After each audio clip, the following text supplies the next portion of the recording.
Have you ever tried walnut pesto? This flavorful variation offers a sophisticated twist on traditional pesto.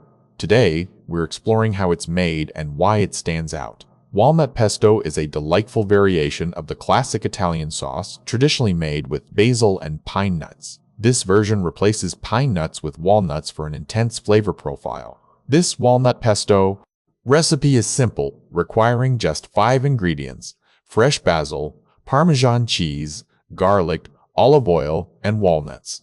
It's a bright, flavorful addition to any dish. Unlike traditional pesto, which has a sweet nutty flavor from pine nuts, walnut pesto offers a more intense and slightly bitter taste. This variation adds depth to pasta dishes or can be used as a spread. Walnut pesto is or can be used as a spread.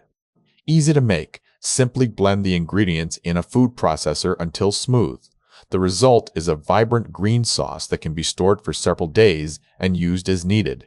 The versatility of walnut pesto allows it to be adapted easily. Feel free to make it your own by adjusting ingredients or adding other flavors like lemon zest for extra freshness. In conclusion, walnut pesto is a flavorful variation that enhances the traditional sauce with intense and sophisticated notes. It's easy to make and can be kept on hand for quick meals. Have you tried walnut pesto before? How do you like to use it in your cooking? Share your experiences with us and let's discuss more variations of pesto.